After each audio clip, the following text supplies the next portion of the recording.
Following program is closed captioned for the thinking impaired. By tomorrow, I will rule the world! You think he's gone? He's not gone. That's the whole point. He's never gone. Is this some radical new therapy? You see? Well, I must have not been paying attention. Hi, Tom. When you were just That's still just as funny the 700th time as the first. Still got a little bit of an echo. Yeah, that's only Just over the difference. video, you say? Yeah. We'll work it out. Still working out the kinks here at NCAM. We're making it work, though. Kind of making me I dizzy. can't even tell you how much I hate that friggin' background. I just can't even tell you. You're working on it. And every time I come up with a solution, someone says I can't. No, you can't do that because of this. Oh. Well, how about if we do that? And I'm not trying to be a jerk, but I'm always in my head going, like, how about we just do what I said? Yeah. Like, I came up with a solution for my show. This is what I want to do. And everybody else is like, no. Don't do it. That's what I did. Anyways. So is this successfully shared now? Wow, that's quite the heavy echo. Yeah, but it's only... The whole show won't be like this, kids, I promise. Did it pop up pause already? Pop up pause? The pop up pause? Pa-pa-paz? What's a pa-pa-paz? In the song. Oh, ba-ba-paz. Oh, Baba Bobs. I thought it was Baba Bobs. Not yet. But with the echo, I don't think we can pull it off, though. I'm so dizzy. You're looking with the particularly echo. hot today. Oh, thank you. Army green. Yeah, I'm not liking the color, but the rest of it is pretty hot. You don't like the green? It's all right. I'm not saying it's bad. I like it. Here we go. Everybody. Ba-ba-ba-ba.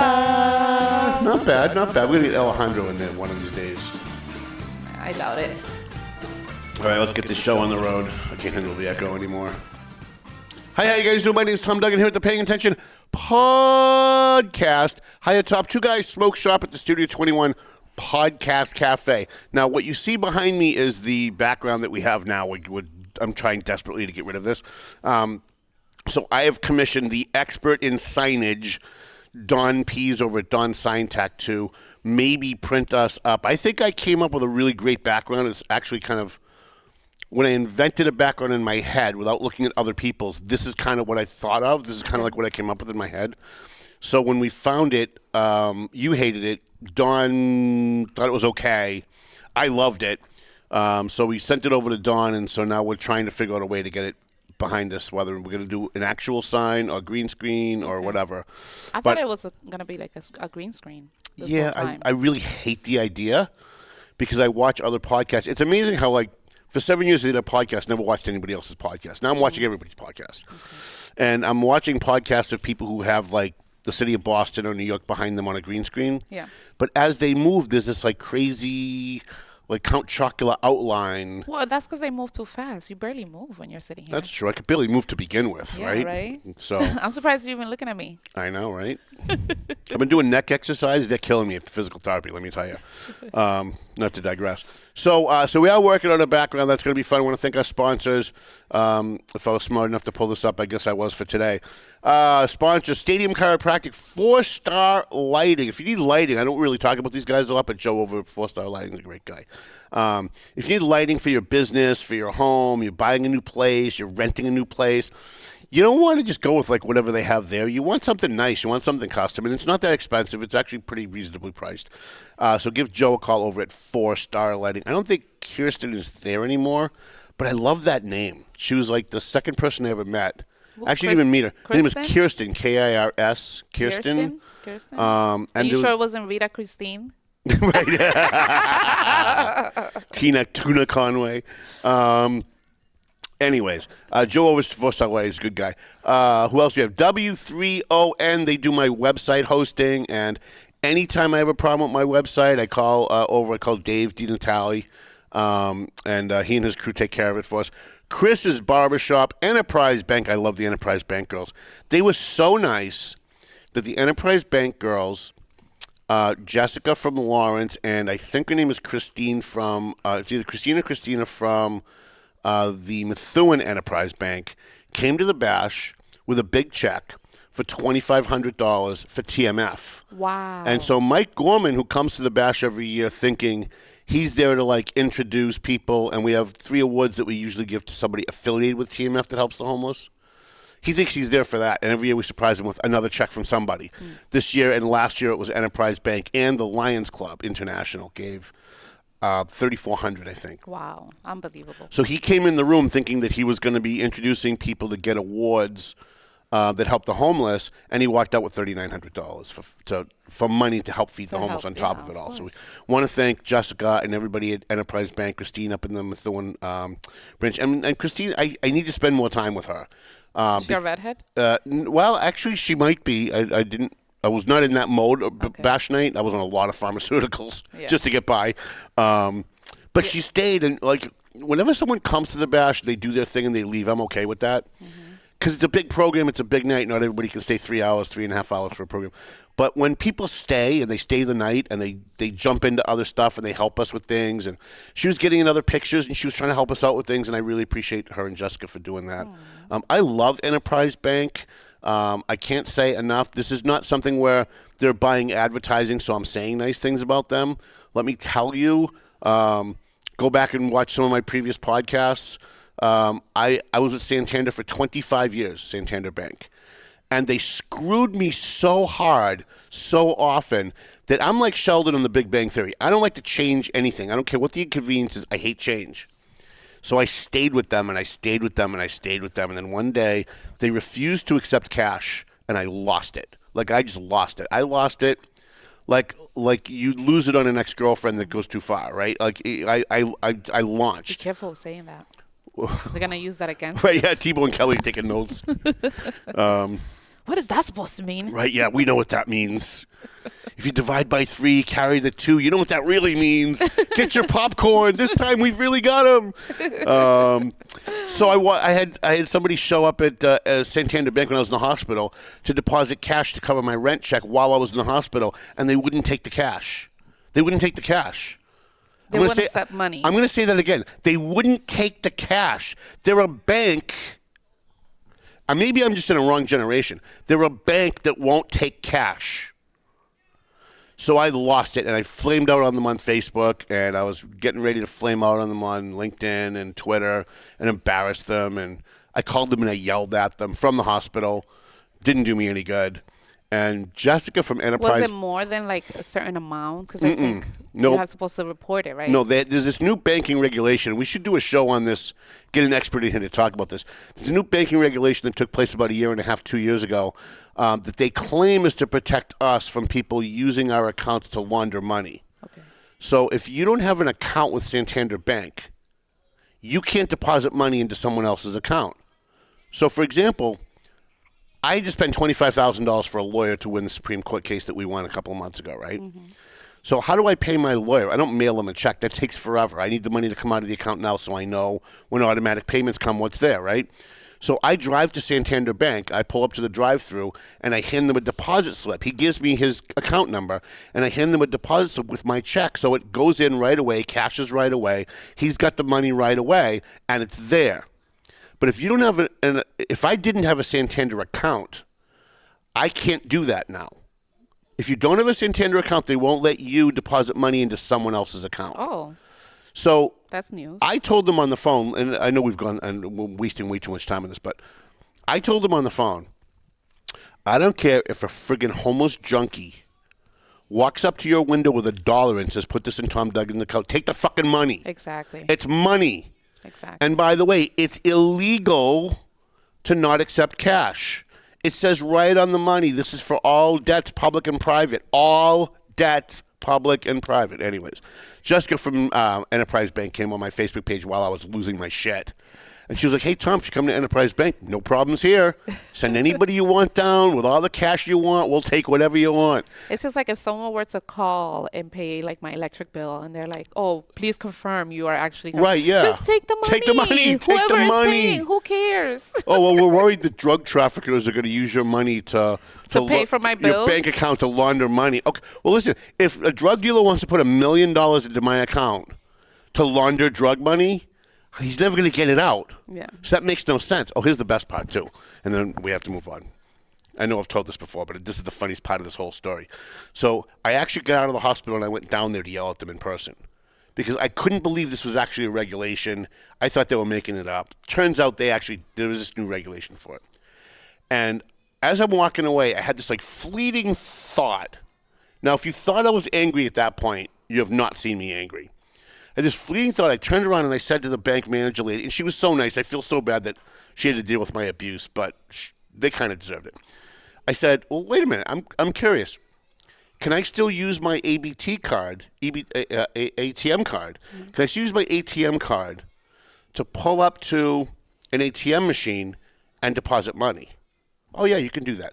So then you're not really protecting me from drug dealers, are you? Because if they steal my ATM card, or I give them so I can't walk into a bank and hand you cash, but I can pull up to an ATM and deposit cash that way?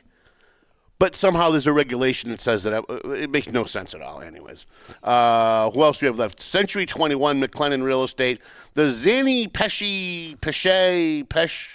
Pesh. I don't know. We don't even know anymore. Law firm. They're good on real estate stuff and bankruptcies, and this is a good time. Nice. With the economy the way that it is, it's up and down. If you're thinking of declaring bankruptcy, this is probably a good time. EIS, investigation and gun training. Still heartbroken Joe Solomon couldn't show up to the bash this year again. But I'm hearing rumors about the Joe Solomon legal case. Oh. And I'm hearing, and I haven't been able to talk to him. I haven't seen him since before the bash. But I'm hearing that the federal charges are being dropped. Really? That's what I'm hearing, but I haven't been able to confirm it with anybody. That's why I'm saying it here. Because if anybody knows, please call me and let me know. We want the exclusive on that. And I'm pretty sure that at the end of the day, no matter what anybody says about Joe Solomon and all the lying and the propaganda, the amount of anger in Methuen when you mention Joe Solomon's name is like Trump derangement syndrome.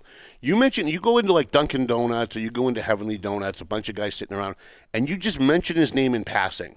And people just launch. They lose their minds. It's crazy what happens to people because they've been fed this steady drumbeat of lies and propaganda by Methuen City Councilors, the Eagle Tribune, and worst of all, the Boston Press. Let me tell you how bad you watched last week's show. The Boston Press is so horrible. Here's the thing about the Boston Press, and we're going to move on. In the last 20 years, they've never done a minute of work. They don't want to do any work. As a journalist, if you construct a story for them and you spoon feed it to them, they'll put their name on it and they'll publish it. But they're not going to do any friggin' work. So the rule of thumb with media is the person with the simplest story always wins.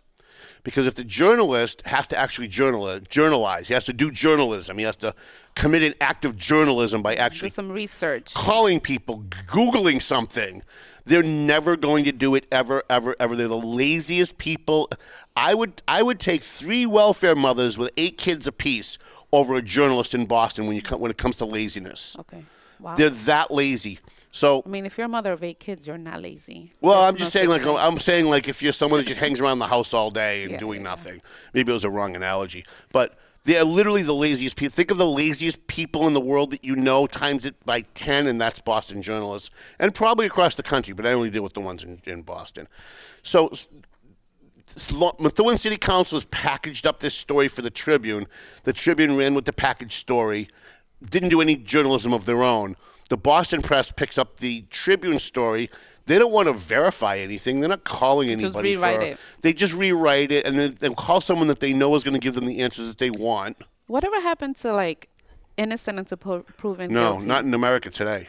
Seriously, like, can we go back to that? Mm-hmm. Anyone can get framed. Anyone can try to hurt you in any way. But And the worst part is today, the accusation alone, right? So it's going to probably take Joe Solomon another maybe 2 or 3 years to clear his name. But by then, the emotion is gone. It's gone, yeah. And people don't remember you got exonerated on. Because here's the other thing. When they accused Joe Solomon, let me give you another one. I know we're off track. When Joe Solomon was originally fired the first time illegally, when Billy Manzi fired him, accusing him of stealing federal weed and seed money, and he ended up suing and getting his job back, and he proved that it was all a grift. When that initially happened, and I'm going to guess the date, it was somewhere around 2007 or 8. It was like around that time. after he got fired and he left, the new acting chief ordered them to clean out his locker, and they found child porn in his locker. Mm-hmm.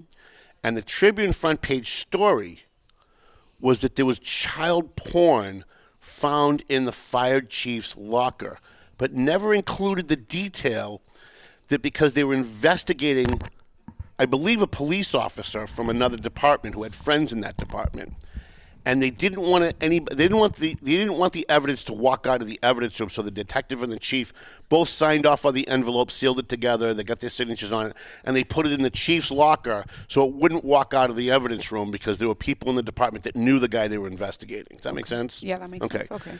But the Tribune didn't add that detail. They made it sound as though this guy was a pedophile, and now that he's on his way out the door, we can kick him, and his lawyer won't let him respond because he's got a lawsuit pending. Mm-hmm. So we can say whatever we want about the guy. And nothing infuriated me more. Well, it hasn't gotten better since then. It's gotten worse since then. And the Boston media and the Eagle Tribune, if you package up a story, we saw it with the William Castro situation, right? So Mike Samad and Jimmy Razzo and all these guys, most of them I like, except for, Mike Samad, but most of these guys I like. But they packaged up a story, gave it to their friends at Post, leaked it to the Boston Press, gave them select documents so that it would look a certain way, even though it was another way. And instead of the Boston Press, reaching out to other people for a balanced story, they ran with what they were given. And then when they run what they're given... You think that has to do with laziness, or you don't think it's overwork? Maybe they have too much... No, because they don't do any work. If you look at these guys, they don't do any work. They sit and they're playing Minesweeper on their computer all day at work. They're not doing any actual journalism. It's all this gotcha gonzo journalism that... look, you just watch Channel 5, Channel 7, Fox 25 News. I used to watch them all the time. Now I watch them like when I can stomach it. And a couple of days ago, I was watching Fox 25 News, and the first two stories I actually knew about were wrong. Okay. Like the first two stories of the day. It's like the top story today. And I'll even tell you what one of them was. There's a hoax now making its way through the national media that's found its way to the local media that some scientist has been able to bring back an extinct wolf species. Did you see this story? No, I haven't seen it. They're called the dire wolves. I think that's what they're called. It's a hoax. And if you just do a little research, you find out how very quickly that it is a hoax. But CNN ran with it, Fox News ran with it, because CNN and Fox News and MSNBC ran with it. The New York Times ran with it. The LA Times ran with it. Then the Boston Fox 25 ran with it. 4, 5, and 7 in Boston ran with it. And nobody just did a quick Google search like the one guy in North Andover who lives on Main Street did a Google search and was like, so literally everybody's wrong. Like, literally, everybody is wrong on this story. No one happened to check on this. And I'm sitting, it reminds me of the Erin Cox story here in North Andover. CNN's reporting that a North Andover girl is being charged with being at a drinking party, even though she was the designated driver there to pick up her friend. And CNN ran the story, Fox News ran the story, Fox Boston ran the story. Everyone ran the story. The Eagle Tribune front page for 3 days, and none of it was true. And I made 3 phone calls, found out none of it was true, and I start breaking out the real story, and all of a sudden Wendy Murphy, the famous Wendy Murphy, calls me on the phone screaming at me, threatening me, we're going to sue you, you better change. And here's one of the things that they do, and then I'm going to get back to that. So what lawyers will do is, so she calls me, she's a famous lawyer that only advocates for her clients, and she's really good at it. She calls me and she says, you have an element in your story that's not true. You said that she was arrested. And she wasn't arrested. And you need to change that. So I looked it up and I found out she was given a summons, which means you have to appear in court, which is the same as being arrested, but it's not being arrested. So I said, you know what, she's right about that. They didn't arrest her on the scene. They let her go, which actually makes the story worse. And they summoned her to court. But Wendy was making it seem as though she wasn't being charged at all.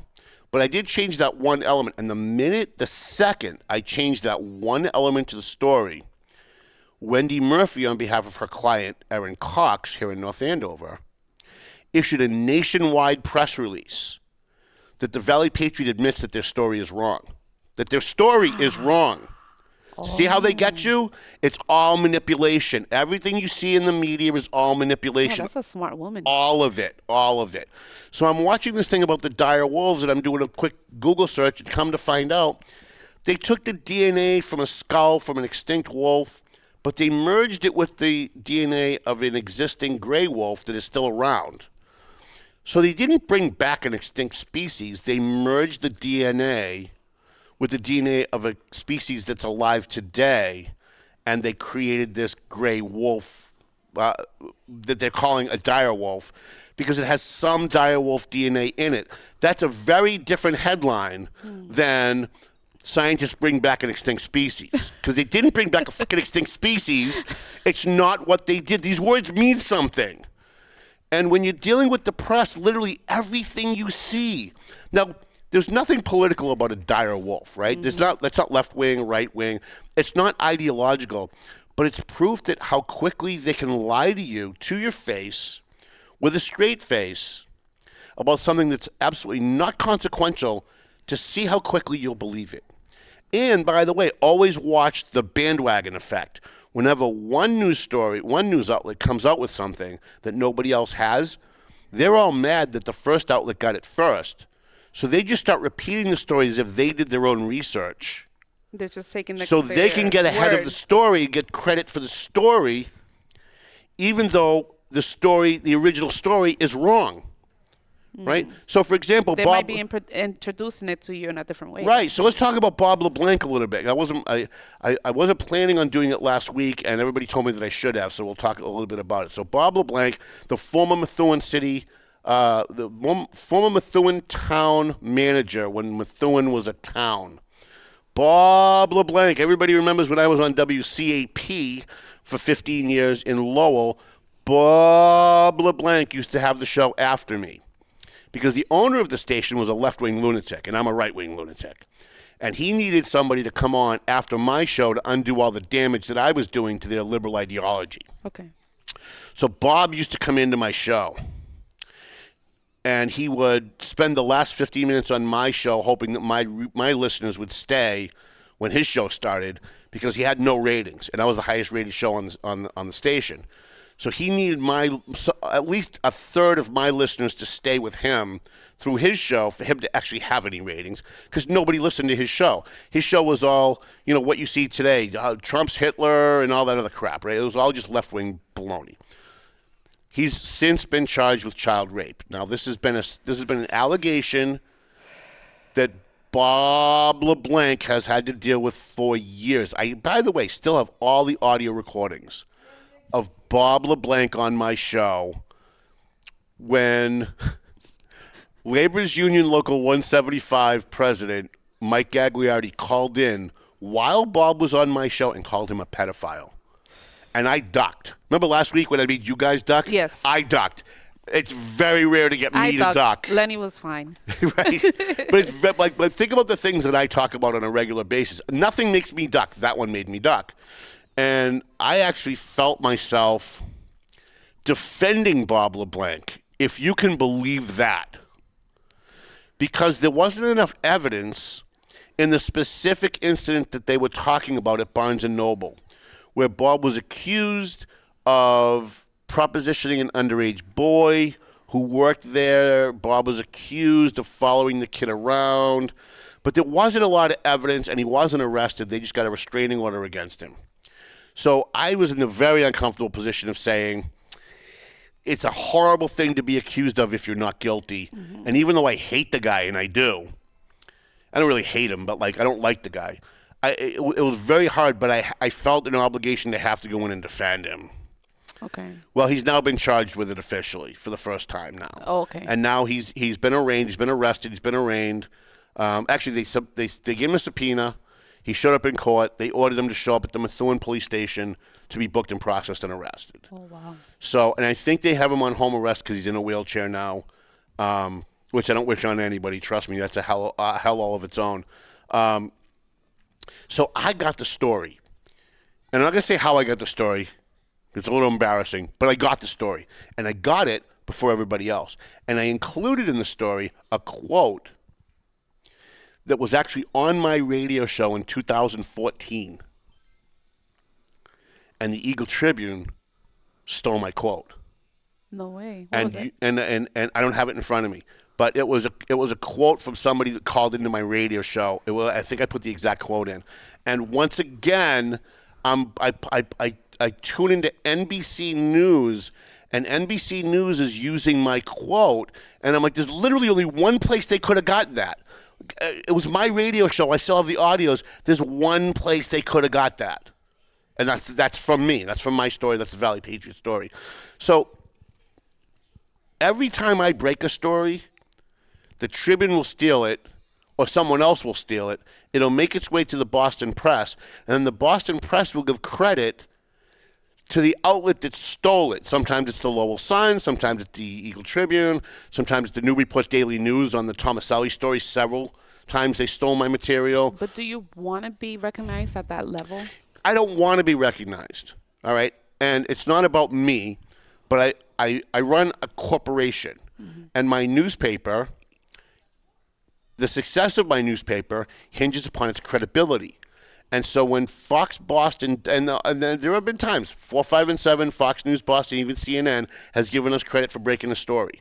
Especially when I debunked the Aaron Cox story, they all did give me credit, and I appreciate that. But it's not that I'm looking for the credit. It's that I don't want my competition getting credit for the work that I did. Yeah. If I go out and I research just so anybody who's got a job, right? You're a lawyer, you're a pizza maker. You go and you do the work. You make a pizza. You make the best pizza you've ever made in your life. You're proud of it. You put it on the counter. Somebody comes and they eat it and they take a picture of it, and then they go on Facebook and say, "Hey, this guy's competition makes really great pizza." Like, what the F is that? Yeah. You know what I'm saying?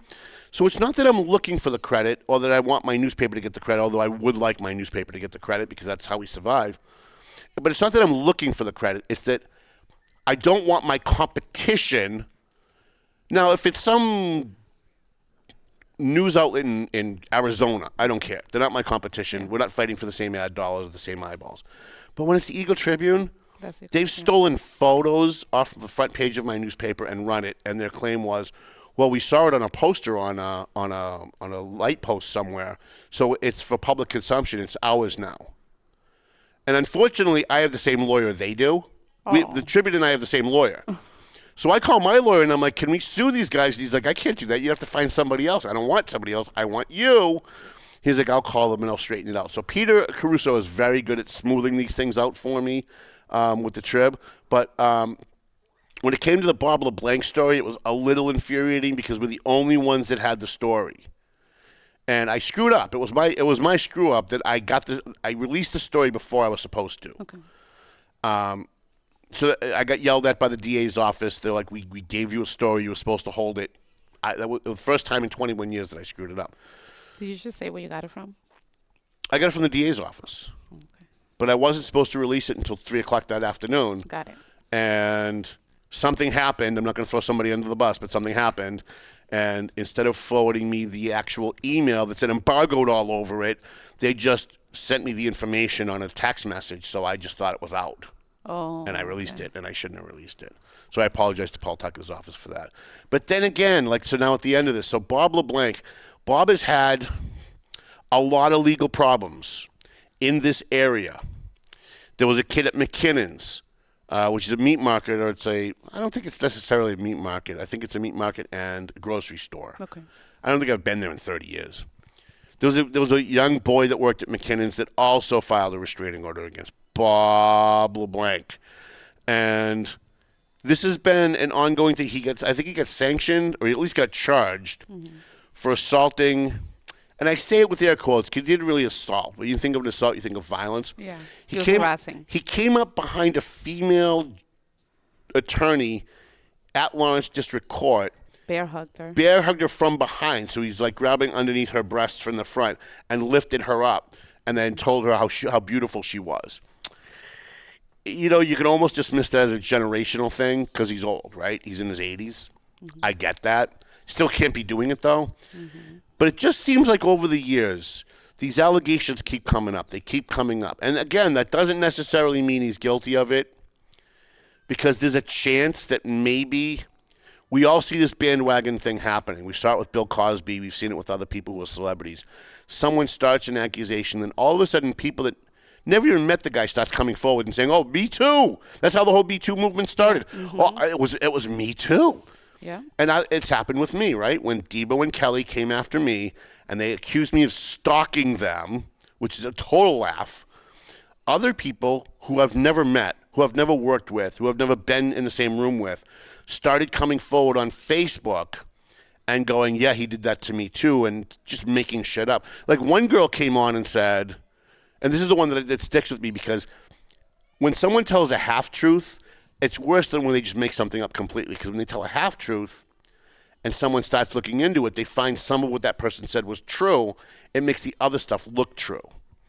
So this woman came on Facebook and she said, how did she put it? She said, when I worked at Sunnyside Diner, he used to come in with his father all the time. So now, if you're talking about my father, now you're talking like the 1980s. 80s. Okay? Mm-hmm.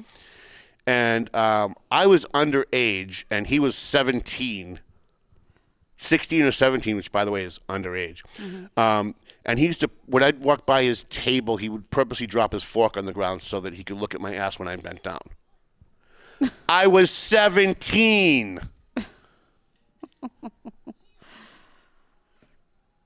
But this is what you deal with. So I'm bringing this up all because half of me wants to come in here and do a victory lap on Bob LeBlanc, because I've been telling my radio audience and now my podcast audience for decades what a piece of shit this guy is. And he is. That doesn't necessarily mean he's guilty of child rape, but he's being accused of child rape, and we are going to follow this story very closely. I don't know anybody that's surprised by any of this. It did go wildfire for 2 days. Made a crap load of money on it too on Google AdSense. It was great. The advantage of having it early, but it does raise some questions. And I think one of the questions that it raises, that I raised in my story, that another media outlet stole the information from and didn't give us credit, is Bob was not just the former town manager of Methuen. He was also the former town manager of Salem, New Hampshire. He was also the former finance director of Fitchburg. And he was also, when I knew him, when he was on the radio, the lawyer for the Massachusetts Democrat Party. So if you were a state senator or you were a congressman and you were about to be indicted for something, Bob was the guy you sat with who made the phone calls to make it go away. He was a fixer. Okay. And there were many politicians, especially in the Lowell area, that found themselves in trouble a lot, because there was a lot of grifting, a lot of stealing going on, a lot of crazy assault stuff going on, domestic violence stuff going on among elected officials that Bob would then swoop in and fix. And when Bob became accused of something back then, like what happened at Barnes & Noble, what happened at the Greater Lawrence Vogue, what happened at McKinnon's, I could list like 9 more. Every time an accusation came up, because Bob was the one fixing things for Congressman so-and-so and Senator so-and-so and Governor so-and-so and Lieutenant Governor so-and-so, when it became him, these people all circled the wagons and started making phone calls to make it go away. Because if Bob goes down, we all go down, because Bob knows all our secrets. And we don't want him leveraging with the police to give us up in order to save himself. So for years, these allegations came up. True or not true, Bob had his political friends making phone calls to make it go away. I added that into my story. I think it's an important part of the story, because everyone's running around saying, how did it take 35 years for the cops to get this guy? We've known about him for years. And again, it may not be true. It might just be the rumor mill of what people have been saying about him for years. Because once you get tagged with something like that, everyone repeats it, true or not. Mm-hmm. They spread the rumor, true or not. And it takes on a life of its own. And it's kind of like people that run around saying I'm a misogynist. Okay. Till they meet me and realize how much I love women, that everyone around me is a woman, everyone who works for me is a woman, almost everyone on my bash committee was a woman. Yeah. And so when they don't know you personally, they know what people tell them. Well, you've dealt with that, right? Oh, absolutely. Oh, yeah. You tell people you're my producer. Oh, yeah. I hate women. You right? hate women. You're racist. Right. You're this. You're that. Right. And I'm like, have you ever sat down and had a conversation Right. Have you met with the this guy? Right. Yeah, Right. no. So I'm couching this because as much as I don't like Bob LeBlanc, and I think he is and has always been a piece of shit, and he has, for a lot of other reasons, I still think someone really, I need to see, and I would hope that you guys would need to see far more evidence than an accusation. Mm. Like, I need to see a bunch of kids or adults that used to be kids paraded into court testifying this is what happened on this day at this time and here's how it happened. Or here's some pictures, here's some text messages, here's some emails of him trying to solicit an underage kid knowing it was an underage kid. Having said all that, though, I have to tell you, nothing gave me more delight than to write that story. I was delighted to write that story because Bob LeBlanc deserves it. I'm sorry, he just does. I'm sorry, he just does. If he is guilty of all of that, and, absolutely. And I don't know that he's guilty of that, but given how many people's lives that he has destroyed on other issues. Huh? Isn't he already, or is he going through the process? Well, he's been charged. You've been charged, but it hasn't been convicted. Now they're going to, so I think next month they're going to arraign him again. Criminal trials, I got arrested on April 20th 2 years ago, or last year, and my trial was the end of July. That's almost never happens. Usually it's a year. Really? Or more, yes. It's usually a year or more when you get charged. Is it backed up like that, or what's that? Is it really that backed up? Well, it depends on the seriousness of the charge. So if it's something like drunk driving, you can probably get that done right away. But something like child rape, or like they've indicted Joe Solomon for corruption, it takes a while. That's been going on for 3 years. There's no end in sight on the state charges. Like, that's something that's going to drag on for at least maybe another 2 or 3 years. And that's what kills you when you're a defendant, when you're not guilty. Yeah. I know what I went through from April 20th till July 29th of last year. It's a short period of time, but I went through hell. Right, my pictures on the front page of the Tribune. They're calling me a stalker. Kelly Frazier's running around. I'm in fear of my life. I'm in fear of my life. He's gonna kill me. She actually posted a picture of me with hero veteran Randy Carter, and said, "If I disappear, these two are responsible for my body. Like, these two are responsible for killing me." She actually. You have that proof? I actually saved every. You know what? If you want, I'll give it to you. You can pull it up online next week. Okay. I saved everything.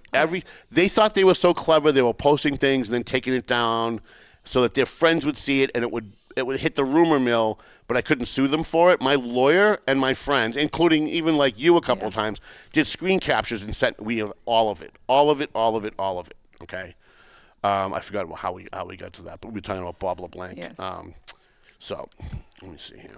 What else do we have? And that story is online on valleypatriot.com. Yep, valleypatriot.com, or you can Google it, Bob LeBlanc, Valley Patriot. I got to tell you, as much as I loved writing that story, I still cringed.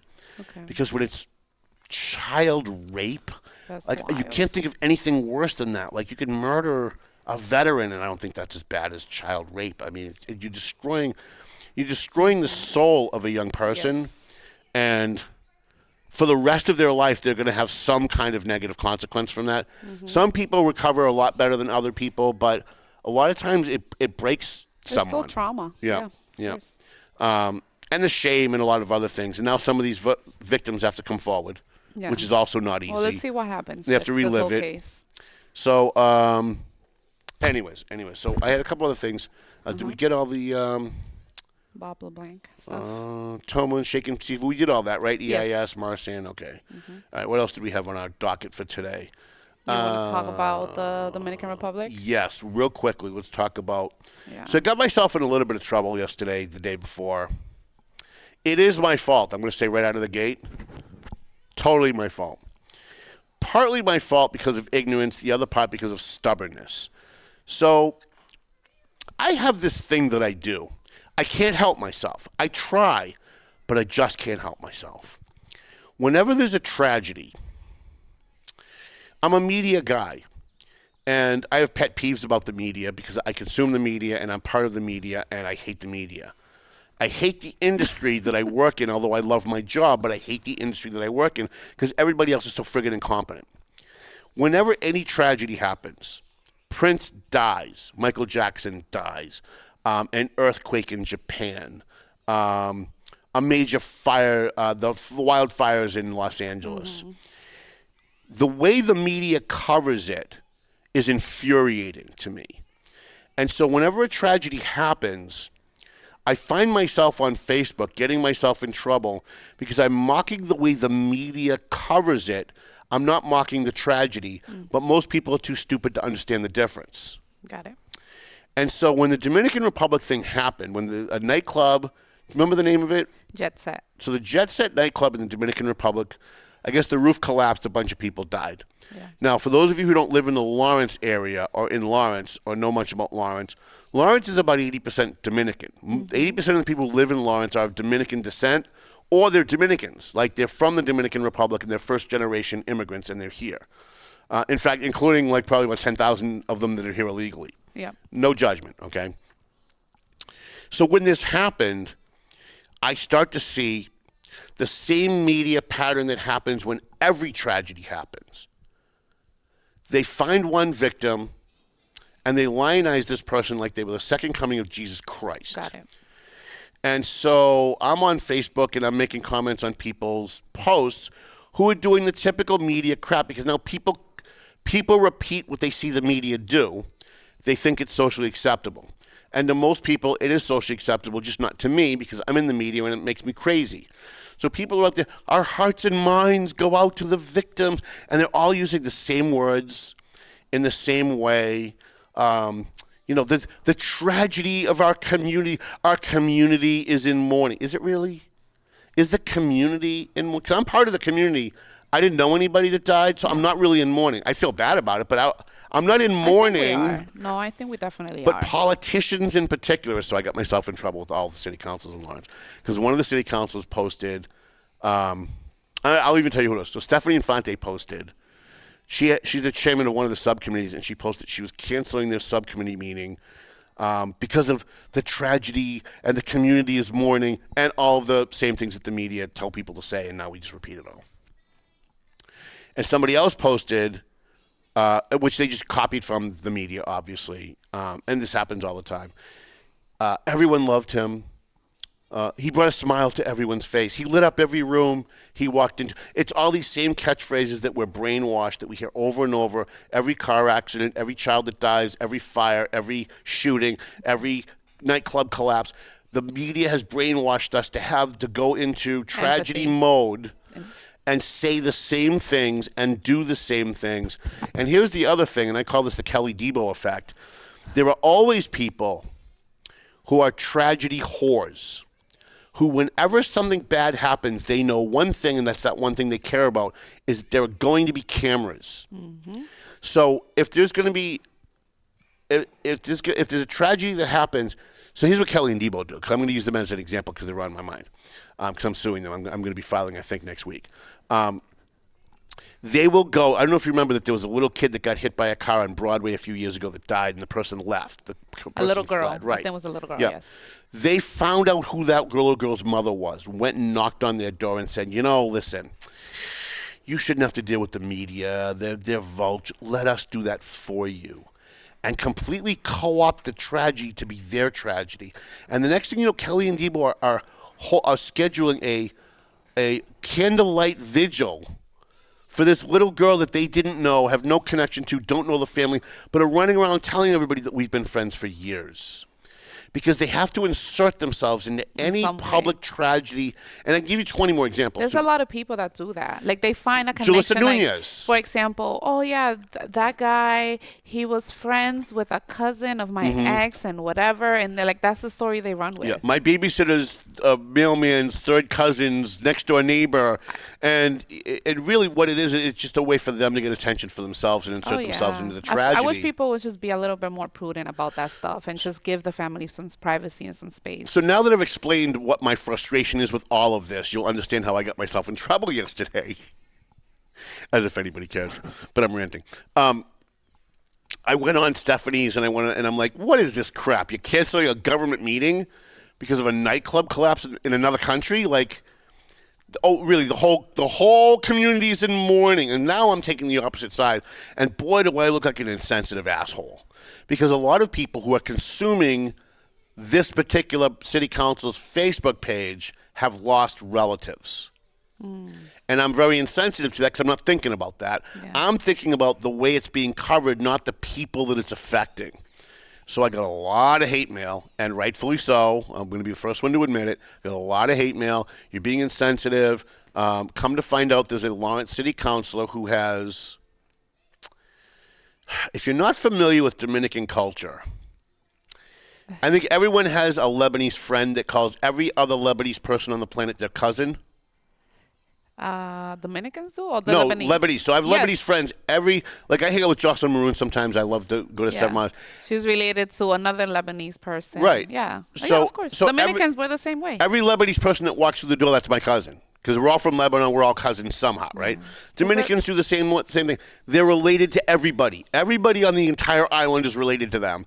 And so I found out that a city councilor, whose name I won't mention because I was asked not to, a city councilor has some family members who aren't really family, but they consider them family because they've known them, again, third cousins, babysitter, and is really taking it hard because she was very close to them. Okay. And so I get this hate mail this morning. You've really hurt this person, and this person likes you a lot, and she's really hurt by it. So I made a phone call, a very difficult phone call, but I did it because it needed to be done. You apologized? Because I was wrong. I apologized, and I explained it, and that person understood. I think they understood. But I wanted to address it on the show because this happens almost every day. There's a tragedy somewhere.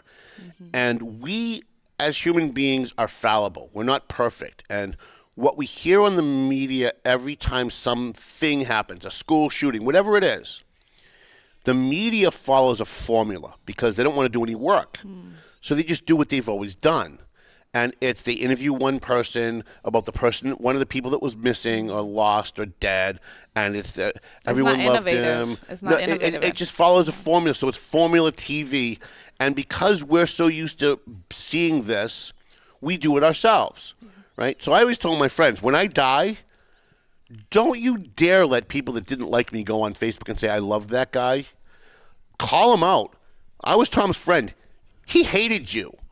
I don't want anyone glomming off of. Listen, I have a sister that tried to worm her way into the hospital when I was in a coma, and was furious that nobody called her and let her know that I was near death and that I had flatlined and all this other stuff. And I had to call her after to go, listen, I'm not trying to be mean here, but when I'm in a coma, you're the last person I want in the hospital causing trouble for everybody in the waiting room. I don't even want you in the I don't even want you notified. I don't want you even notified. And so I watch all this stuff as a media guy, and because I see it differently as a media guy. You guys all put on TV, and they talk about a car accident, a fire, a school shooting, whatever, and they're all following the same patterns. And after a while, you get conditioned that this is normal, that this is acceptable, that this is the way it is. And then when somebody dies in your universe, maybe your next door neighbor lost someone in this Dominican nightclub thing, we all tend to do the same thing. And if you don't believe me, watch the local cable news for about a week and watch how many times a reporter sticks a microphone in somebody's face at a car accident, a fire, a shooting, whatever, and that person says the exact same thing that 3 days somebody else in a totally different incident said. They were a great person. Great person. Everybody loved him. Or here's another one. There's another formula. When someone turns out to be a serial killer, they always interview the neighbors. He was always so quiet. Yeah. He waved at me when he was doing his lawn. He was always so friendly, but he was quiet. I never heard from the guy. I would have never expected He's the last guy in the world you would ever think would do this. And why do we do that? We do it because we see it and hear it subliminally over and over and over and over in the media, especially the so-called news media. It gets into our brain. Then when it's us, we have what's called an autonomic response. It's almost like you've been brainwashed, but I don't like to use the word brainwashed because that brainwashed denotes that you're not in control of what you say. It's more conditioning. You get triggered. You get triggered to say certain things and to think certain ways. And honest to God, if you're someone who hated me and I die and you try to glom off the publicity of my death somehow, or you show up at the wake of funeral to pretend you loved me, someone's calling you out. I've tasked people in my family to do exactly that. Yeah. I remember when my father died, when my father was murdered, a week before he was murdered, we were joking about what our funerals would be like. And we were joking about all the people that we hated that would be in the front row crying and throwing themselves on the casket. And we were naming people by name. And 2 weeks later, I'm standing at my father's wake. And my Aunt Margie came in and did exactly that. And I burst out laughing. And everybody was like, Tom's losing it. Like he's laughing. Like, why is he laughing? This is like the saddest thing that's ever happened on the planet. And I was laughing because I was hearing my father's words say, "You watch my sister Margie will be the first one. She'll be in the front row. She'll be throwing herself on my couch. She'll be screaming, 'My brother Tommy!'" And all of that actually happened. I got to watch it in real time. Weeks after we watched it. When my mom died, we had like this one friend of hers none of us ever met before. Yep. She showed up and like she made this big show. She even like fainted. Mm-hmm. It was right? embarrassing. Yeah, it was embarrassing. I was like, who is this person? So it's just a little. That's my mom. Yeah, right. So just a little bit on how are we doing on time? I know I wasted the whole show talking about absolutely nothing. This is like therapy for me today. Me too. I actually like this. Yeah. Yeah, of course. Right. Okay. But I do want to say that being Dominican, I am very sad about the whole situation. It's awful. People were out having fun, and then all these young people. So that nightclub is usually like high society type. And I want to throw a lot of like political figures also passed away, baseball players.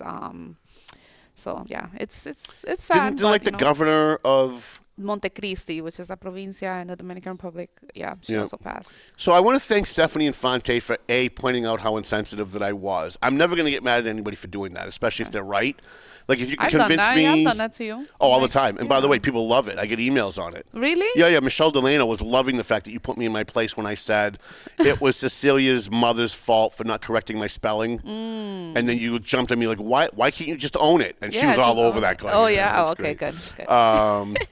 But I want to thank Stephanie Infante for kind of putting me in my place a little bit, and also for explaining it to me, because a lot of times when we react the wrong way, it's because we don't have all the information. Got it. So I said to her at one point last night, "Hey, listen, I don't get it. How is it that like is this like the only nightclub on the island? Like how is it everybody was at this one nightclub this one night and where the tragedy happened to happen? It must be the only nightclub." And she explained it to me like this is like the most prominent nightclub on the island, and that the Red Sox players go there. It's kind of like Studio 21. Ortiz is always there. Well, was always there now. Right. So she explained to me. I understood it a little bit more. I know that the guy that owns Terra Luna. What is it called? Terra Luna in Lawrence. And I have met him a couple times. I didn't know him. I'm not going to be a Kelly and Nebo and pretend like I knew him. He was my best friend. No. You should. I knew who he was. I just didn't. Yeah. Somebody sent me a video last night of Kelly outside City Hall hugging everybody as if she was part of the tragedy. Freaking hilarious. I could not stop laughing. I wanted to post it, but the person's face was on. The person who he hit the button and it flipped and it showed his face at one point, and I didn't want to get him in trouble for sending it to me because they'll be filing stalking orders against him next. I can edit. Absolutely hilarious. All right, I'll probably send that over to you if you want to do that. I don't know how to do that. Anything that's mean, I like to do. Right. People are already telling me that. They're like, you're a little like. That's what I like about you, though. Really? Right? Yeah, I love that. Oh, I love that. Thank you. All right, what else do we have? We got a couple other quick things, and then we're going to end the show. I don't really have a lot of local stuff. Although I will say, there is a theory going around. Yes. Did you? I don't know. I did post something like. Just threw it out there. Like there's talks amongst people that there's like a serial killer around. Oh, I saw that. Is that real or is that? Well, there's a lot of recent stories within the New England, space or whatever. And there's been a lot of deaths. A lot of people been found dead. I know. Like you remember the one in North End over here? The body that they found. Yes, in the river. They found bodies in other rivers. They've been finding bodies in like at the beach, Revere Beach. Okay. So there's like a lot of like things. And where are the journalists like doing their homework? Listen, I wish I wasn't just one guy. Yeah. Right? If I had a staff of 20 people, I still couldn't get to every story that comes across my desk. But where's like the Eagle Tribune, the Lowell Sun, the Boston Herald? They're waiting for you to get it. So they can steal my. So I'll do all the work so they can steal it. Let's grow this corporation. Let's get some employees. Right. Let's get some more writers. Well, listen, if somebody wants to invest in the Valley Patriot, we'll hire more writers for sure. So there's this video going around. I want to just talk locally for a couple seconds about Lawrence. There's a video that's gone around. I really lost it on this. So let me give you the background. So Lawrence Mayor Brian DePina spent millions of dollars to buy, I think, 2, but at least 1 new fire truck for the city of Lawrence. Okay. So the background on this, if you haven't followed it, the mayor forced Fire Chief Moriarty to retire because the mayor has somebody he wants to put in that position. Okay. And he wants to do it before he leaves in case he doesn't win re-election. So he's kind of forced Brian Moriarty to retire. And so Brian Moriarty is, and I love the guy to death. I think he's a great firefighter. He's been an exceptional chief. He got us through Columbia Gas, but not real happy with the mayor for doing it. The mayor called over to the fire department and said, I'm going to come down and I'm going to do a photo op with the new fire trucks that we just bought. The fire chief, you can't make this up. The fire chief tasks Juan Manny Gonzalez, the guy running against Brian,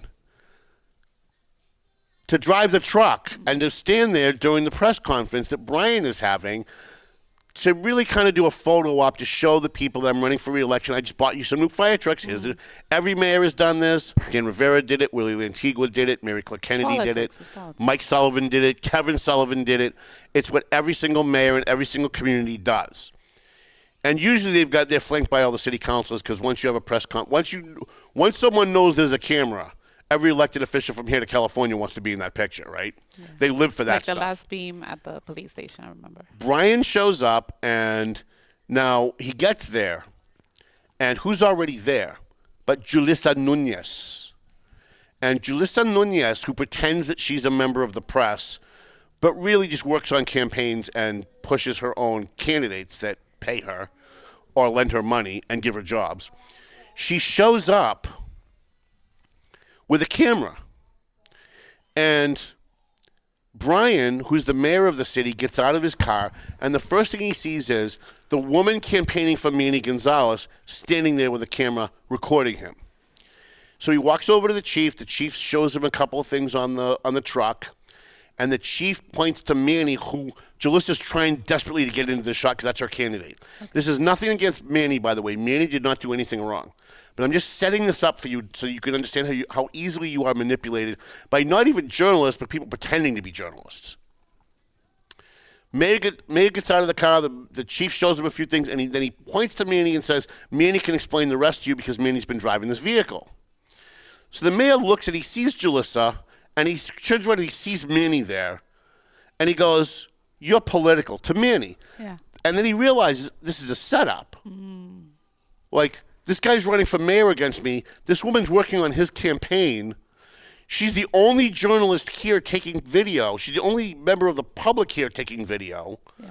So somebody obviously tipped her off. So Brian, his brain snaps. I get it. Listen, if I was the mayor, I would have snapped a little bit more. I would have actually gone after the chief. In front of the cameras, I would have gone after the chief for doing that.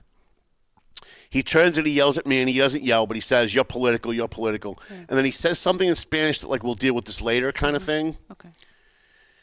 Julissa Nunez and all of her little minions are all over Facebook saying that Brian DePena threatened Manny's job. Because, listen, everyone loves Manny Gonzalez. He was on this show. It's hard not to love that guy. He's a great guy. I really like him. It's impossible to not love that guy. He's one of the most honest people you'll ever meet. He's one of the nicest guys you're ever going to want to meet. And this is a guy who, while other people will do selfies while they're handing somebody a sandwich, look how great I am, Manny actually goes out and does all that stuff and never does selfies and doesn't want to be thanked. Manny's an incredible human being. I've seen him at, like, events all alone. Right. Like, he just goes there alone to talk to people. And so I want to couch it by saying I do love Manny, and Manny I don't think did anything wrong. However, for his campaign supporters to be out there on social media trying to make it look like Brian threatened his job, and this is the way it was couched. He threatened Manny's job because Manny's daring to run against him. So that's the narrative that went out on social media, and I'm watching all this. And even when you post a video showing that that's not what happened, if you tell someone before they watch a video, here's what you're going to see, even if you don't see it, you see it. Does that make sense? Yeah, that makes sense. And so now here I am out there going, listen, this isn't true. And what do most people do when you say something's not true? They attack you. Oh, well, you're getting all that ad money from the city. You're defending Brian. You're Brian's friend. Listen, I'm Manny's friend too. Yeah. This is you nothing. wouldn't have had him on the show. Listen, this has nothing to do with Manny or the mayor.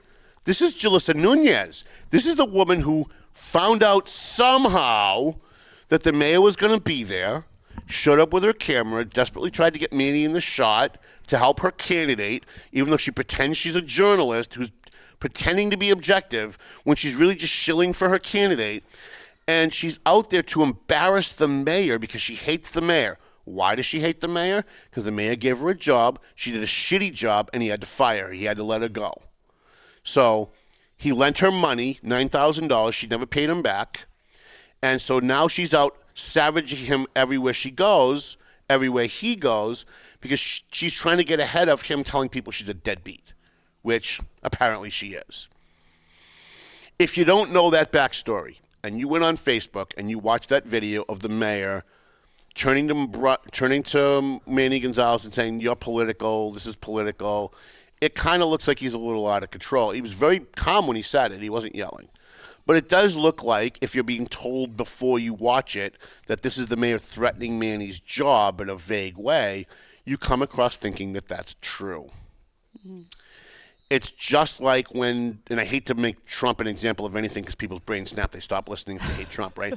But it's just like when Trump said during COVID, he had a press conference and he asked a question of one of the experts, because he's not a scientist. Is there a way you could inject bleach and maybe try and kill it that way, like dilute the bleach and inject it and kill the coronavirus that way? The media went ballistic and said Trump instructed people to inject bleach. And then they show the video where he's questioning, can you inject bleach? And because they told you what you were going to see before you saw it, you saw it that even way. when you saw them not say that, you think you saw him say that. That's media conditioning. So I'm wrapping this all up with the Bob LeBlanc thing. I'm wrapping this all up with all the other topics that we've talked about today because it's all about media manipulation. And I literally despise the industry that I'm in. I love my job because I don't have to answer to a corporate boss who's making me do what all these other poor clowns in the media have to do and sell their soul for a story that's not true. But I can tell you for sure 90% of what you see on 4, 5, and 7 and Fox 25 News every day in Boston is not true. 95% of it is not true. An element of it might be true. Part of it might be true. But the agenda that they're using, the way that they're framing the argument, like the thing with the video with the mayor and Manny, what you think you're seeing is not always what you're actually seeing. And sometimes you've got to walk away from it and go back online and watch it again to really understand what's really going on. Like with this dire wolf thing, like I'm wrapping kind of all this up together. Part of it, too, is you've got government officials who claim that they have authority that they don't have, who say things publicly that are not true. The media repeats it, and then you think that it's true. We've got a great example of that today. I've got a video that I found on Instagram. Now that intern girl's got me like hooked up on Instagram and Snapchat, and I'm doing all these like things that like millennials are. And Jen, what is your generation? Your generation, Millennial. You're a millennial. Yeah, I'm a And then what's millennial. after you? Gen Z. Gen Z. All right. I'm actually very close to Gen Z. Though. Are you really? Well, not in the age gap, but my personality. See, I had you at 24. I guess I had that all wrong. Oh, thank That's- you. I had you. 34. Nancy asked me, really? Yeah, I'm 34. I'm even years more old. surprised. I think Nancy guessed you at 30. I'm like, no, she's got to be 24. Nope. Turns out to be 34. So, as a journalist, I deal with this all the time. And I love to be able to come into this show and educate people about what your rights are under the Constitution. Because what you think your rights are generally never your rights. And what you don't think you have a right to, most of the time you really do.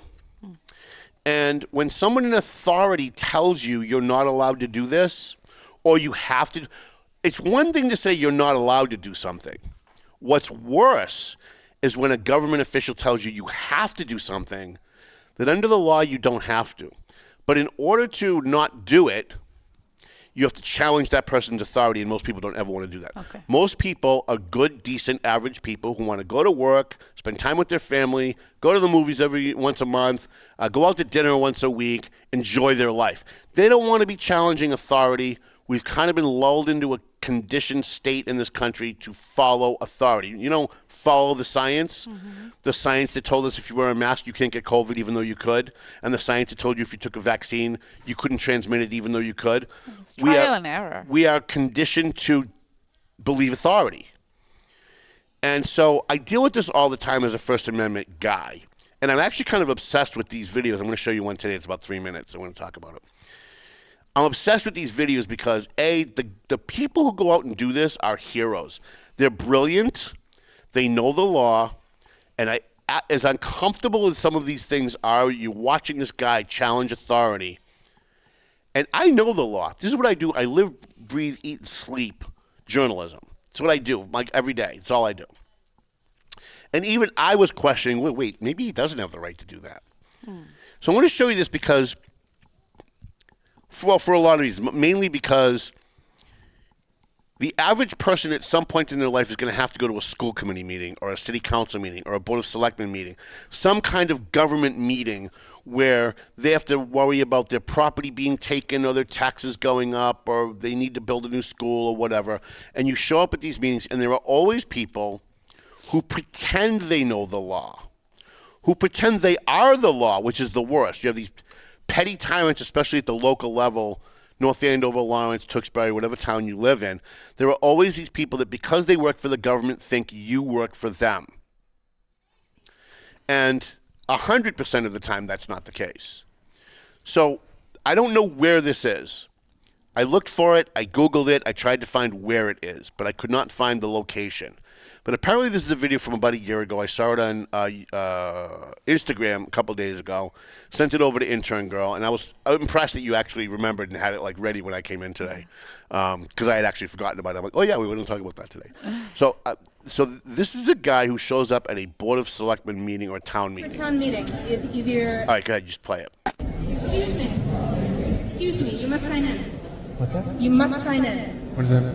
You have to sign in for town meeting. Either a registered voter, you can sign in with the poll pad, or you're a visitor and you have to sign in using the visitor pass. You have to sign something to go to a public meeting? Yes. Really? Yes. No thanks. It's the law. It's not. No thanks. Oh, she's snitching. She's snitching. Excuse me. You need to sign in as a visitor. All right, can you pause that? You can't be in this. So here's what's interesting. I'm really good. Okay, good. Yeah. So here's what's interesting about this is that whenever you have somebody not complying, the entire apparatus of government will come down on you. You watch this lady go over and tell someone else who's got higher authority. So someone with higher authority can go over to this guy and tell him, you can't be at a public meeting unless you tell us who you are, which, by the way, is a violation of every single word of the Constitution that exists. You never need to tell the government who you are to participate in government. Yeah. And I don't know who the F these people thought they were, but this has apparently been the way it's been for a long time. Now, I go to a lot of public meetings. I go to a lot of school committee meetings. I go to a lot of town meetings. I've run into this exact thing where people are like, you have to sign in. We have to know whether you're a voter or a non-voter. Well, if I don't have a card and I'm not verified, I'm obviously not a voter. Well, what if you try to vote? Well, you can't vote without a card. So in North Andover, what you do is you go in, you register, you give them your name, they cross you off the voting list, they hand you like a purple card that you hold up when you're ready to vote. When they say, everybody in favor of this, hold up your purple card. They go around, they count the purple cards. They 300 people vote yes. Okay, everybody that votes no, hold up your purple card. That's how town meetings generally work. And so what they want you to do is they want you to sign in, but they want you to sign in if you're a voter. So they can give you your voting card so you can vote. If you want to sign in as a guest, you can, but you don't have to because, remember, you're dealing with government, and government is limited by the Constitution. The Constitution doesn't give you rights. It restricts the rights of the government. Mm-hmm. That's what it does. It says what the government can't do. And one of the things that the government can't do is force you to tell them who you are to participate in government. It should be open to everybody, whether they want to identify themselves or not. It's like when a police officer, you're walking down the street, you mouth off to a police officer, and he says, give me your ID. You do not have to give them your ID. Not a smart idea to defy him and not do it. You're going to get yourself in a lot of trouble. But at the end of the day, when you go to court, you're going to win because they don't have the right to ask for an ID unless they have a reasonable suspicion you've committed a crime. Same thing here. This guy is showing up. He doesn't want to sign in. He doesn't want to tell the government who he is. And now one woman said to him, you have to do it. He said no. And now all of a sudden, the entire apparatus of town meeting, all the town fathers, you'll notice she ends up going to get someone else in a couple of seconds, right? And all of a sudden now this is the worst thing in the world. Someone's defying us. These people are getting together for a town meeting to vote for millions of dollars in tax money to be spent on schools and police and roads and all the things that are going to be on their town meeting agenda. But what are they concerned about? Someone's not complying. How dare this guy not comply? What if this guy doesn't comply and other people start to not comply? Right? Let's watch a little bit more of this. No, it's a public meeting. It's a public area. Please leave me alone. You have. Can you please leave me alone? You have to sign. I'm trying to, ma'am. I'm trying to work here. Excuse me. I am working here Can you also. stop? I'm trying to work. I am working here also. Okay, go up there and work. No, you go out right now. It's a public meeting. Open to the public. I don't have You to. have to sign in order to be in this room. Look and at you how have to indignant sit she up front is. so that you Can you do not pause vote. that? You know, look at how indignant she is. You almost believe that she believes what she's saying. But the next guy that's going to come over is actually going to be a lawyer who does know what he's saying because he's a lawyer. He knows the law. He should know the law. Watch it. But look at the indignation in her face that how dare you defy my authority to sign in. As if he's proposing murdering children in a school. As if he's proposing like a shooting up a mall. The indignation of this woman and the previous woman because you dared to defy their authority. And this is why most people will not defy authority, will not question authority. Because when you do, the swarming effect is what I call it, the swarming effect that happens among other people in authority to come down on you because you're not complying. And look at how angry she is. Now, ask yourself a question. Is this the end of the world? Why is this woman so angry that a member of the public wants to attend town meeting without signing in? Like, really, that's the hill you want to die on because he doesn't want to sign in? Like, really? It's just power. It's all about power. Absolutely. How dare you defy my power? Look at how angry this woman is getting. Let's finish watching her get mad. Sign anything. It's a public meeting. I will get. Oh, you know what? I'm going to go find somebody else that has more authority. She's snitching too. Hi, are you folks here, you citizens of the town? Residents of the town? What's that? Are you a resident of the town? I'm sorry, what's that? Are you a resident of the town? I don't answer questions. Thank you. If anybody can speak. No. Yes. No. You might want to check up on the law because you're about to land yourself a lawsuit tonight. So go check it. Go talk to your lawyer. Go talk to your lawyer, sweetheart. I love And you go to the meeting, right? As long as there's no disruption of the meeting. Okay. What's your name? I'm John Barrett. I'm the town moderator. Right. I have to make sure that the people are voting. I am. You're an attorney? I'm an attorney, yeah. Oh, God. Where did you get your law degree? A Cracker Jack box? You should sit in one of the seats. I'm going to stand right here. I'm the first stand. I've been in town all day. I've been working. Okay, all right. Well, you can stand. I know. Can you pause that? What if he wants to? So I want you to see what this guy just did. He admits that he's wrong. As a lawyer, he gets caught, and he's like, okay, you can stay, but I'm going to demand that you sit in this seat. Like, he's still going to try and exert authority over this guy to say, I'm going to control you. And we deal with this everywhere. We deal with it police officers, zoning board members, school board members, town meeting, the state house, whatever you're dealing with, government, and sometimes even private businesses, but it's even worse when it's government because we have a constitution. And this guy went from, you're right, you don't have to sign in. Finally, he's admitting, which shows you that he lied when he first said you had to. When he first walked over to the guy and said, hey, you can't be here without signing in, he knew that was a lie. Because when this guy challenged him, he goes, well, you're a lawyer. You don't know that I don't have to. He was like, oh, okay, you're right. But you have to sit down. He's still going to exert that we have authority over you. And by the way, this is why people in government end up getting what they want from the public at public meetings. Because most people don't want to challenge their authority. Most people who are watching this see what happens to someone who does challenge authority. How the entire apparatus of government swarms. This guy's the town moderator. He's not getting ready for his $10 million budget debate that's about to happen in town meeting. He's just worried about who's not signing. He's worried about who's not following our orders. We are the law. Power. Outrageous, and this happens everywhere. People have their rights trampled on. We can end it with we can pull that down because it goes on for another minute, and it does get more glorious because the guy ends up laughing at them, and he ends up not having to do it. But it's horrible when the government tells you that you can't do something that you're allowed to do. You will, if you Google it, you will find thousands of videos online, especially on YouTube and Instagram and Threads, which thanks to intern girl, I'm also on now. But you'll see thousands of these videos of police officers telling them, you can't videotape us here. Like someone shows up at a crime scene, an accident, they've got a camera, and the cops immediately descend on this guy and tell him, you can't videotape that. You have no right to do that. And most people will comply because they're the law. They're the authority, and we've been conditioned to follow authority, to listen to authority, to respect authority.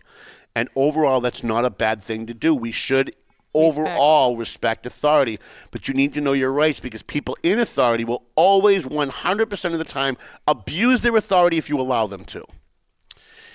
And so you see these videos, and I'm obsessed with them now. I watch them all the time, of police officers trying to get people to identify themselves. There's one guy local. He went into Methuen City Hall, the funniest video I ever saw. By the way, also the most uncomfortable video I've ever seen because I knew everyone involved. Oh, God. This guy, and I did a whole podcast on it, this guy walks into Methuen City Hall with his camera, walks into inspectional services with people like filling out permits, and just starts videotaping people. Just stands there, starts doing this. And they all lose their shit because these are all government workers who are, again, not used to having their authority challenged. And now there's this guy standing there videotaping them. They called the police. They called the mayor's office. You have to go up to the mayor's office. One of the guys tells him, oh, you got to go up to the mayor's office and get permission to do that. He's like, no, I don't. I have this. And he pulls out his Constitution. I have this. I don't need any permission from anybody else. This gives me, it's a public building. He goes, but it's not a public office. Well, I just walked in, right? Is there a sign that says no trespassing, not a public office? If there's no sign, you can't prohibit me from coming in, and you can't prohibit me from taking pictures of video. So there's this other thing that government officials always try to do when they're trying to stop you from doing what they don't want you to do. They lie. And one of the lies that this guy told was, well, you could get pictures of some of the confidential documents that are on our desk, and that would fly in the face of that would violate the privacy of the people who are applying for permits. Now, if you don't know your stuff, that sounds good. That sounds official. Okay, maybe I shouldn't do that. But if you do know your stuff, like people like me and the guy who did that video, if you do know your stuff, you know that, wait a minute, this is inspectional services. People are filling out government forms, turning it into a government office where government employees are processing these forms. There's nothing private about any of that. These are all public documents. So if he happens to catch on video or on camera somebody's application for a liquor license, none of that is private. So why are you lying? Why are you lying? They're lying because they don't want you there. And they're going to say and do anything to get you to leave. Here's the funny part. The Methuen police show up. I think it was Detective Aiello, or Officer Aiello, who showed up with a couple of other officers and immediately told the person in inspectional services that they were wrong. Officer Aiello? Yep. You have the right. He said this guy has the right in a public building to come in here and videotape anything he wants as long as it's not a designated private area. You know, like the employee break room, a bathroom, something like that. But these videos are everywhere, and I'm obsessed with them because it's such a great learning tool for the public to understand what their rights really are. And in that video, it's something as simple as I don't want to sign in. Something as simple. Something as non-emergency, not the end of the world, not serious. The guy just didn't want to sign in. And look at the crap they put this guy. They went all the way to the town moderator who's getting ready to do like a multi-million-dollar budget proposal at a town meeting, and he's focusing his time on the one guy that won't sign. Like, So this is what you deal with. I want you guys to understand, everybody who watches this, who listens to us on Podbean and iHeartRadio and Google Play and all that, I want you to understand what your rights are, because there are heroes out there. They call themselves First Amendment check, there's a phrase for it, auditors, First Amendment auditors, they call themselves. And they're heroes. Now, sometimes they're assholes about it. The guy in Methuen was a real asshole about it, but he was still right. So I still champion the fact that he did it, even though he was an asshole. He also went into Drake to the police department and did that in the Drake Police Department. That was even more uncomfortable. I'm sure it went bad. It went very badly for the Drake police. And I felt bad because I love cops, but the cops were wrong. And many, many times these videos, a guy will walk into a police station running a video. Oh, my favorite one is the guy that goes into, there's one guy that goes to all the post offices. And he'll walk in with his camera and he'll walk right over to the bulletin board where it specifically says that the public has the right to videotape in this building. Because there's a federal law that affirms your right to videotape in a federal building. And so he walks into, like, the post office, gets on camera that's in writing that this is their policy, and then he starts walking around the post office, videotaping people. And everyone who works there descends on him, no matter where he is, Arizona, New Mexico, California, Massachusetts. Everywhere this guy goes, he does the exact same thing, and the exact same thing happens. They descend upon him. They get the postmaster comes out. They call the police. The police start trying to remove him. Even the police are telling him this is illegal, you can't do it, until he walks them over to the bulletin board where it's publicly posted where it says you can videotape in federal buildings. And then everybody feels stupid. They all feel like they've wasted their time. They all have egg on their face, and everybody goes home. And when you first watch these videos, for me, when I first watched these videos, my thought was, this is just a guy looking to get attention, right? But then you realize the value of educating people about what their rights are in society today.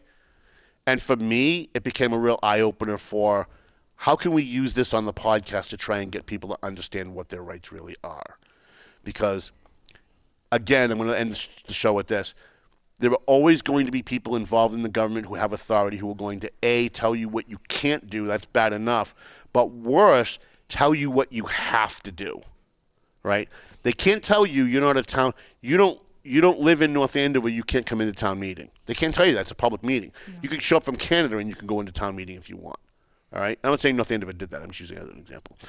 But worse, when they tell you you have to do something, when they tell you that you affirmatively have to do something like signing in, that you have to identify yourself, that you have to do certain things. So I know I'm repeating myself, and she's waving in planes over there. We gotta go. The show's over. I have to go. How much time are we in? 1 hour 22 Okay, minutes. all right, that's good. I'm trying to cut it down a little bit, so we cut it a little bit today. I try. It's hard. I know. What we need to do is have our little banter at the beginning of the show and then cut that out. Okay. And then just post like the rest of the show, which is actually the show. All right, we can do but that. I don't get a chance to chat with you that often, so I know. I'm sorry. I enjoyed our. You can always call me. Our whole. I just hate the phone so much. Yeah, I know. I hate the phone because I'm on the phone all day. I don't like texting. I like. Right. I prefer a call. The thing with the phone is that, like, I was explaining this to Nancy the other day, is when I'm on my phone, I can't have the TV on. I can't be doing voice to text. I can't be answering text messages. So when you're on the phone, you're on the phone. Like, that's it. I can't play my Star Trek game. I can't do anything. I'm on the phone. So I would much rather do electronic communications, text message, email, Facebook, direct message, Messenger, all that stuff. I like voice notes. I really wanted to talk about tariffs today, but I'm going to do that next week. Yes. People need to understand all this stuff about the tariffs. We'll talk about that next week. You can roll up, Mel, and we'll think. I'm going to thank my sponsors first because we get that echo. Century 21 McLennan. Century 21 McLennan Real Estate. Zanny Pesci Law Office. The Marson and Son Construction. EIS Investigation and Gun Training. Tomo and Shaken Seafood. JG's Ice Cream. Clear Path for Veterans New England. AFC Urgent Care. Pleasant Valley Landscaping Contractors. Prime Insurance, the Doug Mercurio Law Office, Chris's Barbershop. Enterprise Bank, W3ON. 4-star lighting and a free shout-out to Stadium Chiropractic in Lawrence. That was great. Like that? Sounds like Melvin Taylor says you gotta go home. No? I have to go home. All right, then go home already. I'm going to have lunch with Luz at Sevmar, the best lamb chops in the Merrimack Valley.